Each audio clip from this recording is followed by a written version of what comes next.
folks, and welcome to another episode of Michael's Backyard Marina. This is part 2 or part 3. It depends on whether I get the carb kit first or I get the water pump first. Probably get the carb kit first. I ordered 4 carb kits because it takes 1 for each carburetor. I ordered 2 cheapies and 2 expensive ones. We'll get to that possibly next video.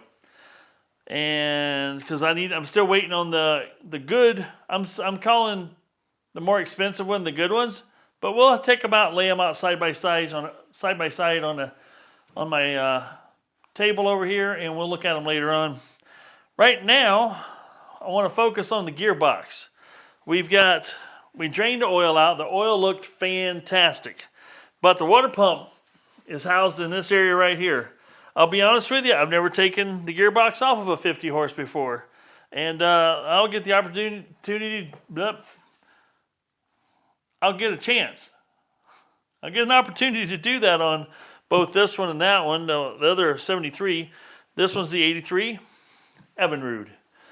This is the one that you guys are still guessing and picking and determining what color should I paint this beast, because it's their hat. There's a hat in it for you. If you haven't seen part 1, go back and watch part 1 and you'll know what I'm talking about. But first, we're going to go over here, get in here, and try to take this gearbox off. It would appear there is only 4 bolts holding the gearbox on. We're going to remove those 4 bolts, separate this, and we'll see what kind of water pump I need to order for it, because I like to always take these apart, because sometimes when you're ordering parts, it's nice to kind of see what you have and you can compare it, because sometimes in some years there's some slight changes, and when you go onto the Amazon store or other places like that, that's where you can get a little, somebody can say it fits, but it really doesn't fit. I go to marineengine.com, I look up all the part numbers, then I can order it from marineengine.com, or you can order that part number from anywhere you want. But at least marineengine.com does a good job of giving you a fish diagram, and because they do such a good job, it's a lot of times worthwhile just to go ahead and buy it from them, because you're going to get some of the OEM stuff, original equipment, manufactured stuff, and sometimes it's a little bit better. Okay, let's just be honest. It's a lot better than some of the Chinese rubbers and plastics that are out there. That they might still be made in China, but they're made under maybe some different restrictions. I don't know. But let's just pull these bolts off and let's get this in our lap. All right, let's do it. All right, looks to be about a 9/16 socket. Backs this right off. I like this one because I can use my 1/4-inch ratchet with my 1/4-inch socket that goes up to 9/16 and just kind of get right after it.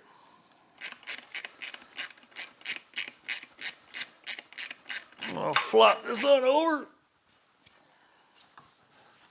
This thing's got some heft to it. I ain't kidding you.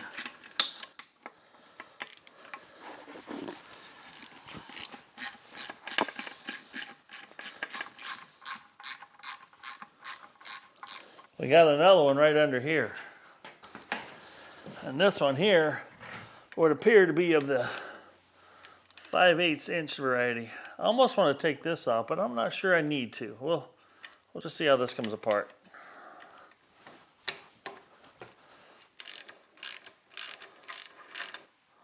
That's a long-winded booger. Okay. And we're going to go ahead and put her in forward gear. Not sure if that'll make any difference on this one or not. I don't know. Will a little tappy tap take care of it or not?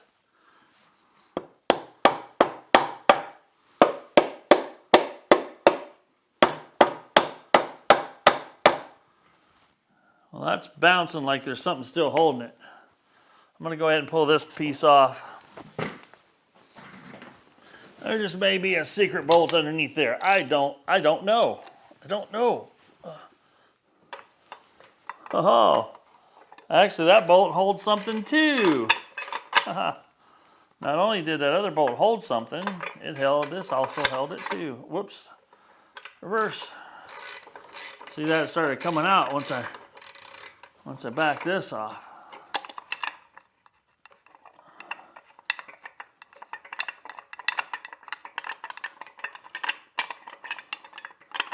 So remember, there's 6 bolts. There's also this guy right there. Oh, what happens when I try to wiggle this down now? Well, as I was learning, this is the first time I pulled a gearbox off a 50 horse. And I'll always tell you guys when I screw up or when I do something a little bit out of whack. That's why it's important to watch the videos all the way through. Well, my understanding now is that the shift shaft that runs up through here has to be disconnected up under there. So I'm going to go ahead and put 1 bolt back in and pull this back together so it takes any stress off that shift shaft. But that's why I, when it separates and I bumped it a little bit, I wasn't forcing anything, because when you force it, things don't go well. So let's go ahead and get this pulled back up, and once that's pulled back up into place and tightened down, I'll get up on the top side and we'll see if we can get that shift shaft pulled loose, and we'll go from there. In order to access the shift shaft bolt that's underneath here, it's behind the starter. We got to remove the starter first. And it's a 1/2-inch bolt here, or I should say, it's not a 1/2-inch bolt, it's a 1/2-inch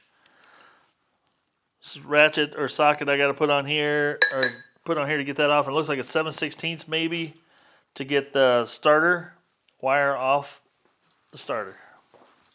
I know this probably goes without saying, but maybe it shouldn't go without saying. Make sure you've got your battery disconnected, before you do any of this.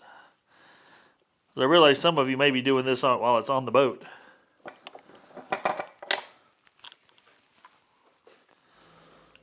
Now, I don't know if you guys do this, but I just dropped a bolt. I like to stick the bolts back in the holes they came out of, just because that way I don't lose them. Like I just dropped it. Now that we have the starter removed, I want to point out the bolt we need to take out. It's right there. Can you see it right there? Can you see what I'm pointing at? There's a head of a bolt right there. We got to pull that one out. So I'm going to get my little swivel socket, and we'll back that out. And what that does is that passes through, it looks like a loop on the end of the rod. So we'll go ahead and back that out and drop this down. So it's a little threaded piece with a pin sticking through it that goes through the shift shaft. Now the shift shaft should be free, and we can drop the gearbox off. Now we're going to hold on to it now that I know what's going on. This should slide right out now, I'm hoping. Whoa, it already seems like it wants to fall out. Hurry up, get this bolt out of the way. There we go. Whoop. All right.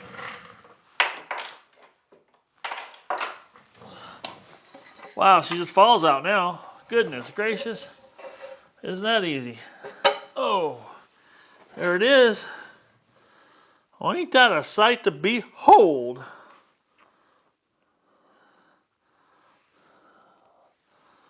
I like it. Now I know what water pump to order for it. That's cool. It is a nice setup. I'll give it that. It looks pretty cool. It's quite heavy. Now that we have the gearbox completely taken off, let's get after some disassembly. Let's see what kind of condition this water pump is in.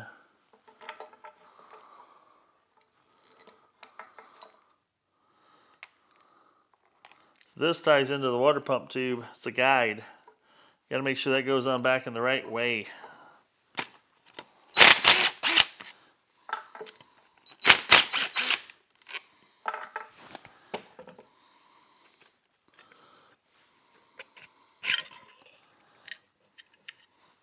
And the key just fell out of there.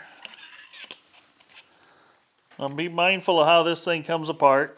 Now, most of you probably don't have to worry about it because you got a good memory. But we can see how permanently bent that sucker is. But this one, it's got a little wear on it, but it's really not that bad.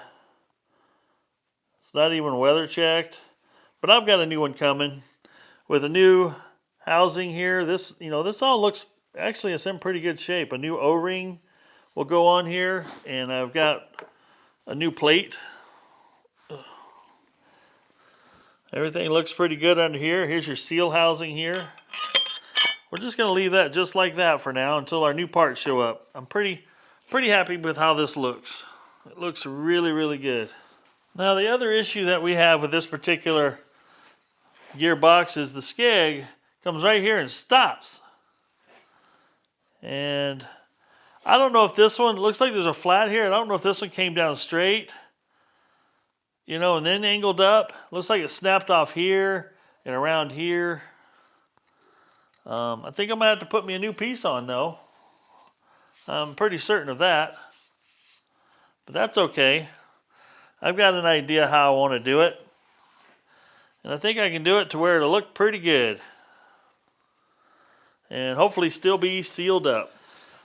Alrighty, I've got a different approach I'm going to take to fix this particular broken off skeg. I've got this piece here that I took and I laid a piece under here and I kind of traced it out, and here's what I got. Now this is approximately already the right thickness. You know, it's like right there.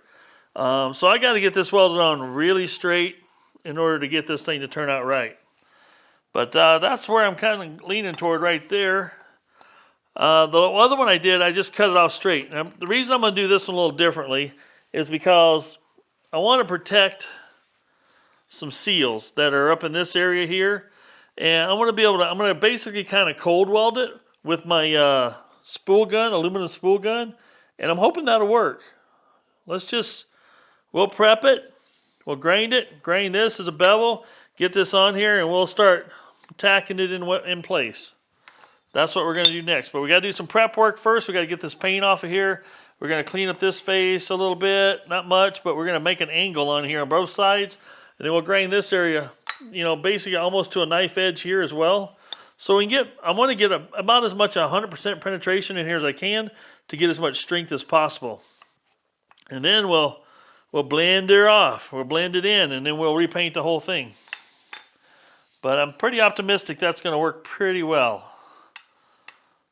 I'm excited to get this fixed. So we got some parts ordered. I got another piece over here I'll show you that I probably need to order as well, if it's available. Some things may or may not be available in something that's, you know, what is it, 83, 93, 83, 93, 2003, 13, 20, that'd be almost 40 years old next year. Parts and availability may not be, you know, quite there. So the nice thing is you can go ahead and start welding stuff like this on. Once I get it welded on and blended and looking good, I can start wet sanding this thing and getting it ready for the paint. Now I want to tell you folks, thank you so much for all the comments and suggestions on the paint color. Go back to the very first part 1. This could be part, I believe, 2 or 3. I'm not sure. It's all depending on what parts show up first, whether I call it part 3 or part 2. Because this is going to be part 2 or 3, and the carburetor is going to be part 2 or 3, depending on which one shows up first. But we're well on our way of getting this thing rehabilitated. Now, this thing has good compression, has good spark, and has some carburation issues. But some of this, you know, putting this piece back on is cosmetics, and also it is and it isn't. You know, this is also what hangs in the water, and this is what, you know, gives you your control. And if you have less of it than you're supposed to have in the water, you know, as far as control, it might not steer quite the same. Now, one thing I will ask you folks, for those of you that have 50 horses or been familiar with the 50 horse, you know, the RPM range, wide open throttle RPM range is 4,500 to 5,500 on this particular outboard. It had a 17, what I can see was a 17 pitch prop on it. I believe, yeah, it was 17. Is that right? Yeah, this had an 11 3/4 by 17 pitch prop on it. Well, obviously it's been around the block a few times. It's possibly been ground on. It's had its share of things that's happened to it, right? Now, I want to know your guys' opinion and what you guys. So I've got this 14-foot glass bar boat. Probably comes in around 1,000 to 1,100 pounds with all the gear in it and stuff. And just kind of curious if this 17 pitch is what I should go back on it. Now, if you go and look on the Solus Prop Finder website, SALOS, and look for a brand new prop, it's going to show you that they only offer up to 15 pitch. Now, the other thing that's different this particular outboard has a 3 3/8 diameter housing. The other one, yeah, let's call it 3 3/8 housing. And the other one, the bigger housing, this particular year, my understanding came with 2 different size options for the gearbox, a 4 3/8, and there's maybe a 4.1 or 4 1/8 inch, to be close to it, diameter housing. Well, the difference is what's available and between the 2 different gearboxes. This gearbox is a little bit smaller than that one. When I say that one, I'm pointing at my 73. Over there, it has the bigger, much bigger gearbox here, and this one has the smaller one. Let's call it the petite version, even though I'm guaranteed it's probably plenty strong for the amount of horsepower it's got to handle. But just curious, you know, they offer 12 to 15 pitch, and basically 13 and 15 are the most common, most popular that you can get available. The 14 pitch I looked up, and it was going to be like a 2 to 3 month lead time from Solus for that. But I'm going to call my guy back that I had ordered one, and then he had to cancel it because it was going to be 2 to 3 months. And I also needed to give him information whether it was what diameter the gearbox was. So anyway, I'm leaning heavily towards 17 pitch, putting the same thing on here, but I don't want to over prop it. I'd rather be able to get up there, you know, 5,000 to 5,500 RPM and, you know, get my wide open throttle, you know, at the right RPM. If you don't, you can overpower the engine with this prop and with a particular prop, and it can, you know, only let it get up to, let's call it 4,000 RPM. That's not hitting peak horsepower. Peak horsepower and the horsepower rating at 50 is measured at 5,200, I think. It says it on the tag. Yeah, it says here, I had a picture of the tag. It says here that the, was it BIA horsepower? 50 at 5,000 RPM. So obviously I want to get up to, you know, close to 5,000 RPM as possible, or just over it. So I'm getting maximum horsepower or maximum, you know, peak power out of this particular outboard. Alrighty, enough of that. I'm going to show you something else on here real quick, and then we'll get to welding this on.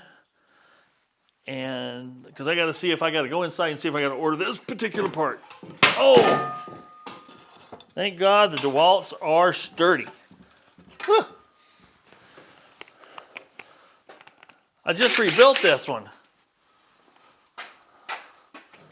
There I go, treating it like it's rented. This is what I wanted to show you right here. This is where the water pump goes, and this is there's an exhaust area here where the exhaust mates up to the other part, and this here didn't get put in the right position when it was installed last.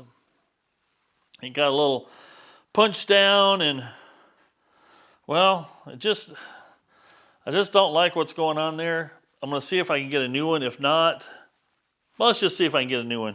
If not, I'll have to figure out what I'm going to do. Maybe I'll have to silicone that up into place, and then, you know, somebody probably didn't put enough lube on it maybe when they put this on, and when it went to slide in, it just pinched instead of just, you know, if you put a little lube on it, she'll just slip right in. Alrighty, you guys know as well as I do, everybody's got to have a plan. So I sketched up a little something here. I got the lower gearbox, and I got the broken piece, and the plan is to reattach. Simple enough? Now, as you know, I didn't have the piece that fell off of there. I've got a piece that I cut out of some 3/8 or 5/16. This 5/16 stock. I kind of made it, shaped it, cut it. Now we're gonna like reattach it's the plan. This time I'm gonna try something a little different. If you watched the video recently, I used that solder to put it together. This one I'm gonna try to take even less heat away from what's going on, because this is so close to the actual bullet nose part, you know, right here, and there's gonna be a lot of heat right here, and I'm gonna keep it, weld it as cold as I can and still get a good, you know, a good burn in. So let's see what I can do. And yes, I'm gonna be watering it down. I'll water it down to cool it off, and then I'll preheat it, zap it, zap it, zap it. That's my plan. Let's see if it works. Now, as you can see here, the goal is to reattach this piece about right there-ish. Then we'll have the, skeg. We can round this off a little. We can do all kinds of extra stuff once I got it reattached. I can fill this in with some weld. We can make that smooth again. The first thing we got to do is some preparation. So I'm going to go ahead and start grinding. I got to get rid of some paint, and then I'm going to grind an angle on it so I get, trying to get 100% penetration on here.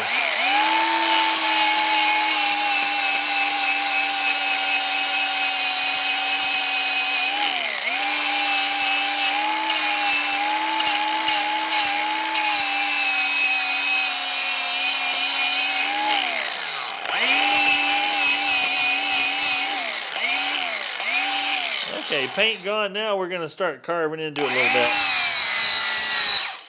Well, it sounds like I need a fresher battery.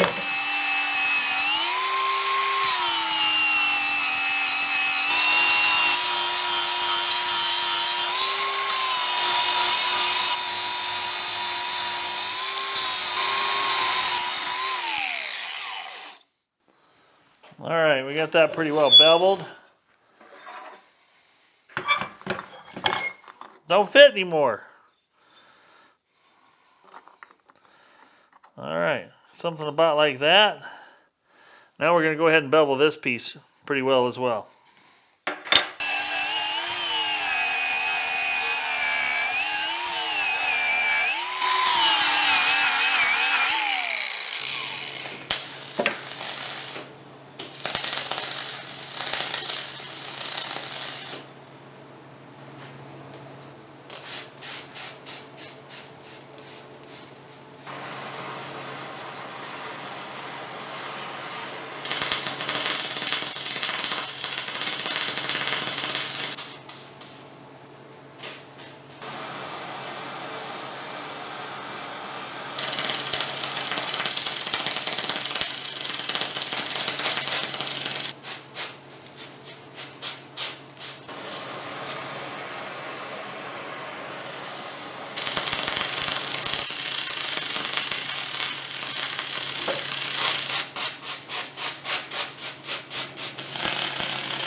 Well, as you can see, it's coming out, looks like pretty good.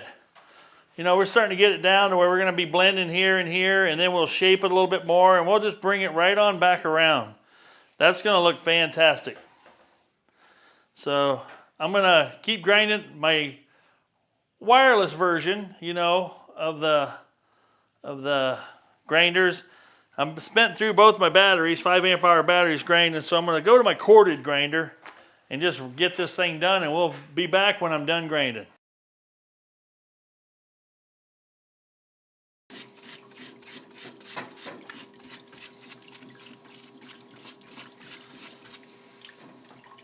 Oh, hey guys, how's it going? Well, I know it was only a couple minutes for you guys. Nope, it was only a few seconds, but it's been a couple of weeks since I started this particular video on the 50 horse and working on the gearbox. And we're going to go into the carburetors after this video. But I wanted to show you, I spent some serious time kind of organizing the shop. And, it's been a long time coming. I insulated this thing a couple, 3 years ago, and it's been well worth it when it's, 30 degrees outside, 20 degrees, 10 degrees outside. I can keep it tolerable inside. But I want to show you some of the things I did, and I'll show you some of the, little tidbits, little snapshots of what it took to get me there. And first thing I'll show you over here is you'll notice on the wall, I've got all my DeWalt stuff hanging. So, I got the old impact driver, drill, the big Ugga Dugga, the little Ugga Duggas, And some of my old drills, my old, what do you call these? Oscillating tools. Brushless motor, yep. Anyway, you know, I had some old PVC pipe laying around, and that I get accused, my wife accused me of being a hoarder. I collect a bunch of junk. But that junk comes in handy because I've probably had this pipe laying around for a year and a half, and I decided, yeah, let's make something out of it. Now, I did a smaller version back years ago, but there it is. And I'll show you a couple of little quick details right here on what it took to make this. Just so if you decide to make it, you can see how easy it is to make. Get it ripping right here. There we go. Just like that, you pop your hole in it. Then I take and draw, you know, somewhat of a straight line. There again, perfection is not the game here.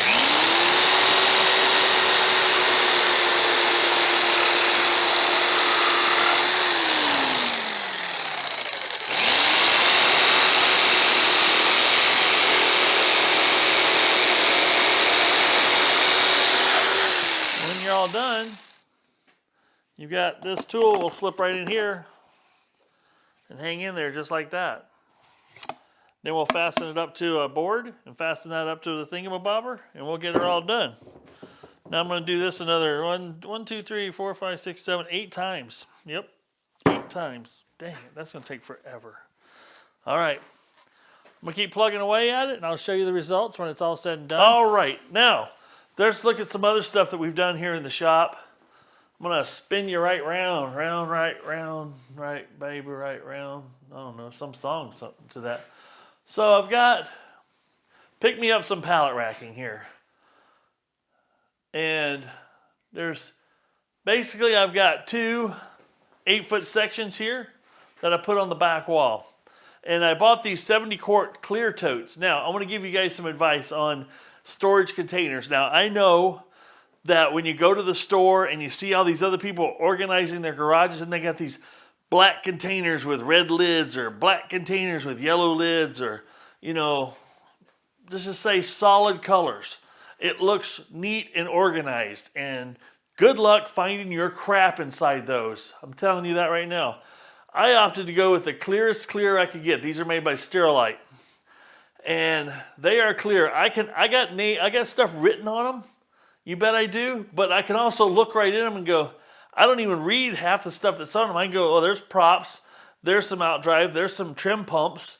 You know, wiring harnesses. I don't have to read it. I can see it. My rag container there. Obviously some hoods. But use clear ones. The cool part about this, I can stack them 5 wide, 2 deep. And I was really able to really neaten up a lot of stuff here in the shop and get it organized. Feels so good to have a place when I get another one of these, I can go, oh, that goes in this container. Easy peasy. Let me show you another thing I created to help neaten things up. Now my chainsaw in this old toolbox here is sitting here kind of temporary because I haven't really found a good home for it yet. So let's just set that aside for a second. And I just, you know, I've taken apart, you guys have been following me all along, I've taken apart several Mer Cruisers. Well, check out this noise. Ba-bam! Now what you're seeing here is just some, I recycle quite a bit of stuff around here. This is an old sheet of plywood I had laying out in the pavement all summer, and a couple other pieces of wood. As you can see, this one isn't the same size as this one, isn't the same size as this. I just used what I had, but I screwed it and glued it, and I put some casters on it. But now I can hold 5 Mer Cruiser outdrives right here in a row, and I've got them labeled, you know. This one's going to be put on the 68 Starcraft. This one's locked up. This is the one that came on the 68 Starcraft. And, or 67. 68. I'll have to look it up again. I don't remember. Somewhere in there. But then I've got, you know, this one came off of the 73 Larson. The one, you know, one we did late in the season here in 2022. And, you know, what was this one? This was off the Bayliner. Nope, this was off the 84 Bayliner. But anyway, it made it a nice, neat. These things are hard to store. Very hard to store. And Now I can just wheel it right back into place here. And that's where it can just hang out for a bit. We'll put this back. And you know, that was a lot of fun to make, and boy, does it make me happy to have those things up off the floor. Now back over to what you caught me doing when I started, or when you came in after the little bit of a break we had there. We've got the new skeg welded on, and I wanted to show you that. But what I'm doing here is I was cleaning up the spline. The spline had some really old grease on it, and so did the spline on the drive end. So I'm gonna flip this thing around here and tip her up at such an angle. What can I find to hold this up? We'll use its own prop here. Yeah, let's the old prop stay. There we go. We're gonna go ahead and clean this up, and then I'm gonna show you what we're doing here.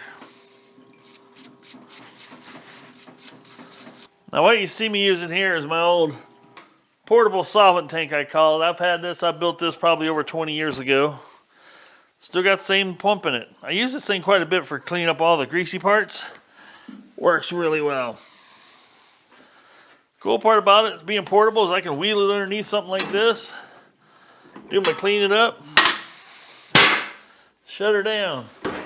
Alright, what you're going to see here is something that's a little new to the shop. This is something I did as well in my time, you know, time taking a break, straightening things up. I built something to hang on my bench here to hold out drives, and I can do 2 at a time. Double down, baby. Let me bring you in a little closer and show you what I did.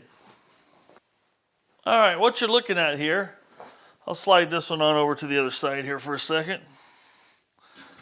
As I built 2 different size ones, basically the same width here, but this is just angle iron I had laying around.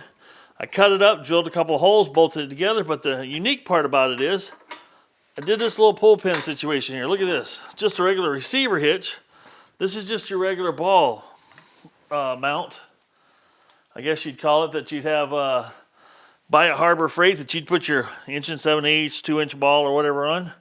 But I welded it to this, so I can actually just take this bad boy, slide it in here, throw the pin through it, and she's pretty secure. I mean, this thing's welded to the bench. It's going nowhere. But the other unique part about it is I can actually pull both of these off. As you can see, this was an old rusty trusty one I had laying around here. I finally, turned it into something useful. But I had to buy these guys. But anyway, what I was getting at is I can pull these off, and I got most of my bench. I can pretty much belly up to my bench. Pretty simple. I had some rubber laying around. I also cut into 2-inch strips, and this just took me some of that 3M Super 77 spray adhesive, and that's on there. Let's move this one back over here, and I'm gonna lay it down on its side for a second because it's dripping oil. I had the oil drained out of it, but you never just get it all. That's all there is to it. But yeah, let's take a quick look here. Let me see if we can make sure you're in focus. But yeah, that's the skeg we welded on. But yeah, take a look at it. That turned out pretty well. I'm pretty happy with that. There it is. I've only welded on 2 of these now, like this. This one I did with my MIG gun, my spool gun. And it turned out well. And you guys saw me weld and grind, cooling, weld, grind, cool, weld, doing all that. And you're probably thinking to yourself, Michael, did you wreck the seals? Did you get it too hot and burn things up? Let's take a look. And probably some of you already left some comments to that nature. But I highly encourage, watch the whole video because I might have covered some of this stuff. Now, what I've made here, this has a little pressure regulator on it. I've got it set to 10 pounds. And then I also got this little piece that screws right on here. Just like this. And I can quick connect this onto here. And then I can hook my air hose up to it.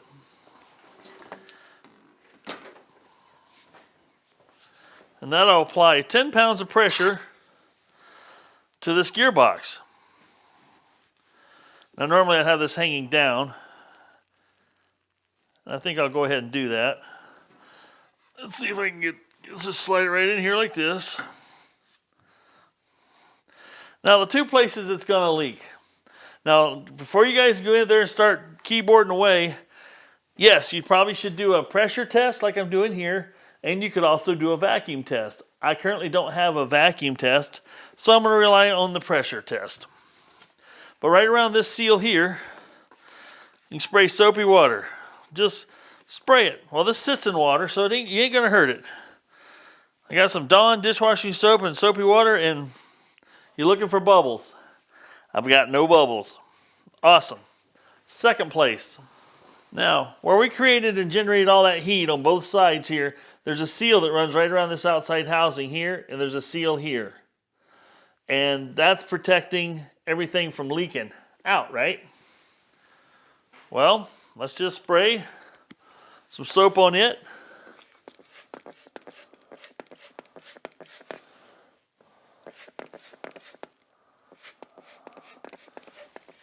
You guys see any bubbles?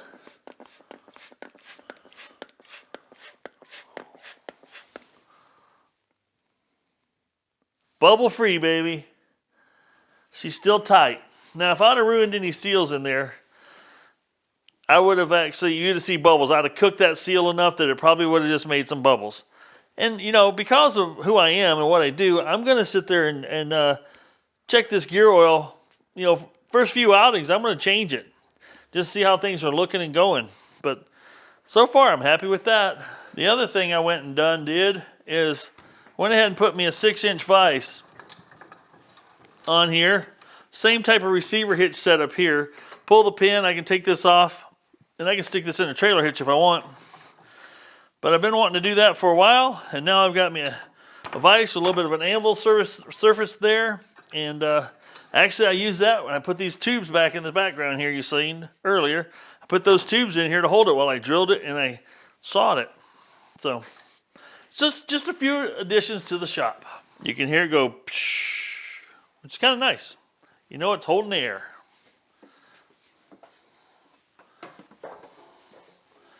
Holds air. It should be holding some 75W90 AMSOIL gear oil. We'll put that in later. I'm going to go ahead and take this off.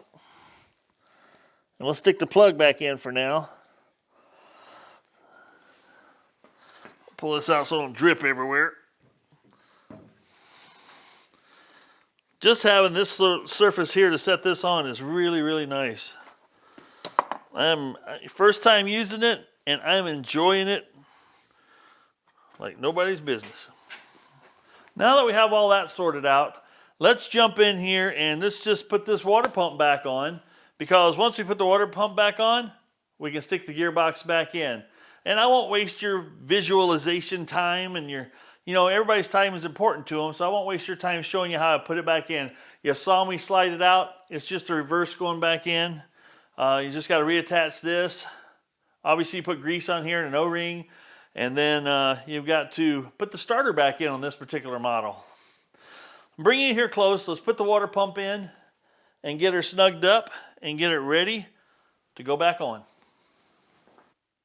Now, the first order of business is I ordered a new water pump kit, and everything matched up identical. Whoops, this is just all old here. Everything matched up identical, only looks a lot nicer and newer. Except for when I ordered it, it came with this style of pump, which has this style of what they call a wedge key. And that wedge key would go in there and there'd be a notch cut out on the shaft that would fit into. And this kit came with 2 wedge keys, 2 different sizes, so there must have been 2 different styles possibly. Bad news is mine has a Woodruff key driver, and the water impellers I got did not. So I had to order some other impellers, and what I found out was I ordered a water pump kit for this year of Outboard, which was in the 80s. Come to find out, this gearbox isn't the original gearbox to the Outboard, and it's a little bit older, and it's from the late 70s, which had a key drive. I had to go back and look at marineengine.com in order to find the differences. But everything else is identical. Everything else matches up perfectly. So all they changed was the key style, which impacted the impeller. And that's it. Everything else should work and fit from what I can see. So let's get back over here and let's reassemble this water pump and go from there. Now I might have mentioned it earlier in the video, maybe worth mentioning again. This piece here that was in here, as we remember, was pinched and installed. Whoops, it goes this way. When it was installed, it got pinched and deformed here and was not sitting in there properly. But you can. I found them on marineengine.com. You can find your brandy new ones right there. And what I'll do when I put this back together is I'll put some grease on here, some marine grease, so I can so that thing will slip in and won't have a tendency to catch and roll it over like it did before. Okay, first things first. Let's put our let's get it on the right way. That helps.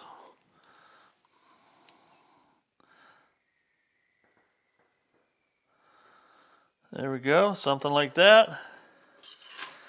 Now this came with some blue protective film on it. And this will also only go in one way. But if you wonder, these things are stamped out or however they're done. They got a sharp edge here. They got a really smooth rounded edge on this surface.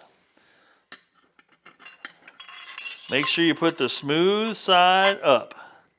Because keep in mind, your impeller is going to be running across this area here. You don't want it to cut it. Once we've got that in there, we can now put our key in the shaft here.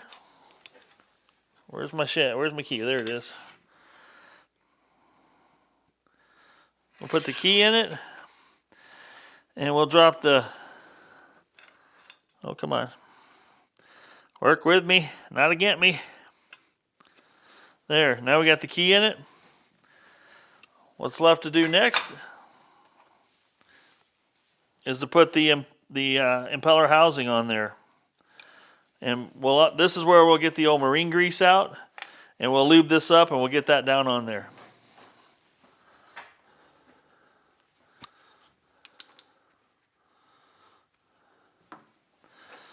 Now here, I'll go ahead and put some grease on all these little fingers, and then on the plate itself, make sure it's all, you know, it's got to have something on it.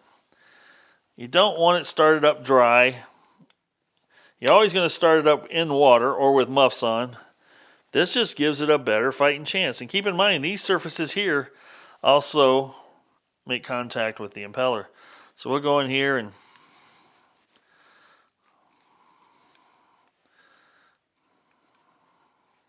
there we go. Now we're ready to put it on. And what we do here, what I do, you've got that all sitting there. All you have to do, clean the grease off your hands. You're going to turn this looking down on this. You're going to turn it clockwise, and you're going to push down.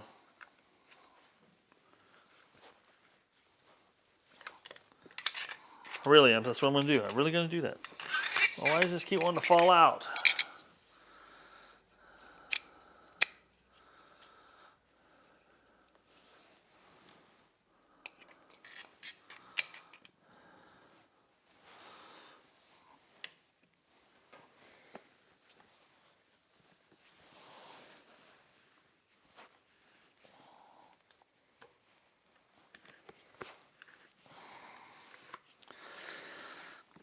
Once you do that, she'll just set right down there. And you still can turn the shaft. And then you take it right back off again because Boy Wonder here forgot to put there's an O-ring that goes in here. Doggone it. Well, I'll be. That stayed right in there where it belongs. That's good news. Sorry if you guys can hear my heater in the background, but it's kind of habit. What I do like about this setup is because it's got this nice little rubber boot here for the water pump tube. I like to put just a little bit of grease in there to help things slide. But what I really like about it is it has this little doohickey here that is your guide tube that's bolted in place.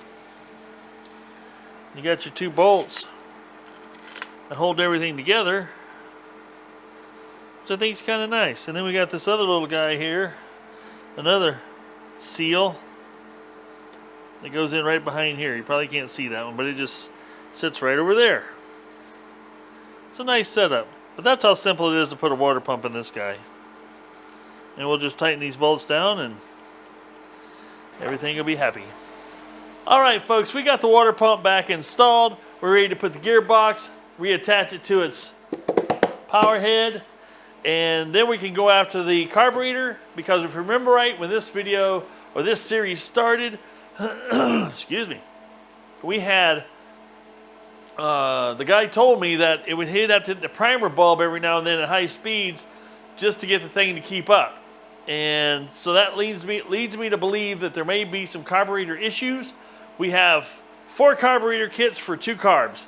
I bought 2 cheap ones and I bought 2 expensive ones, and I'm going to break those down and we're going to look at them. Thank you for shutting down. Wow. A heater can be a little noisy at times, but the show's got to go on. I can't sit here and wait for that thing to cycle. I got to keep going. Just too much sit down time otherwise. But I'm going to show you the difference between a cheap kit and an expensive kit. Maybe.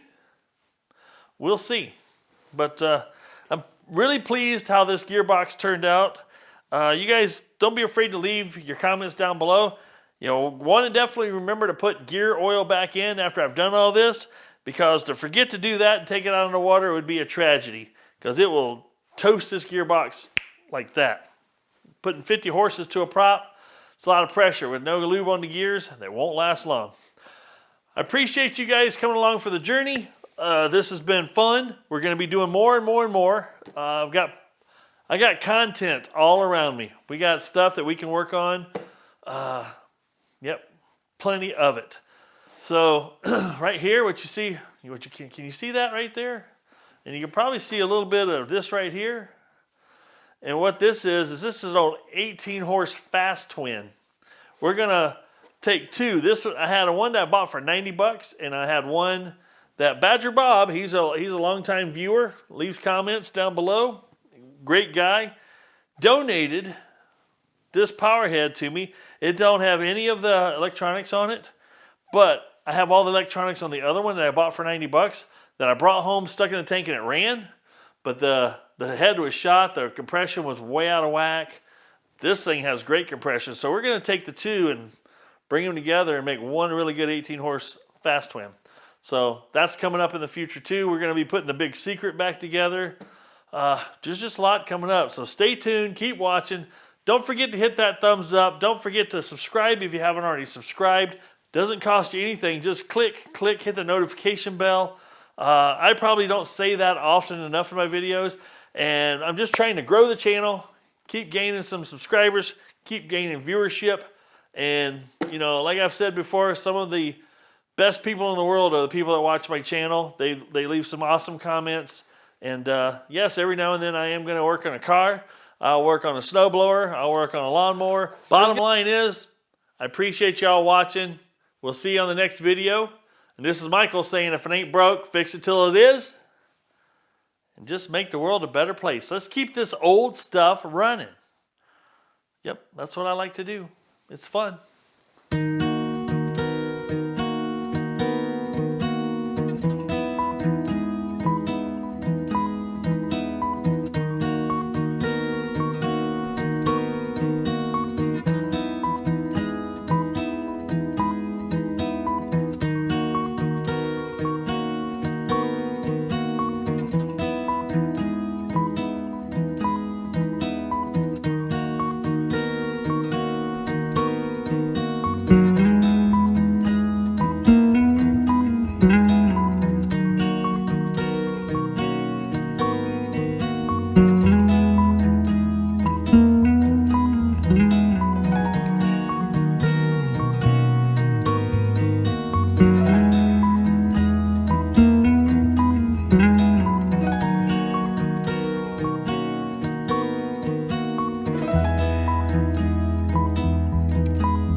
you.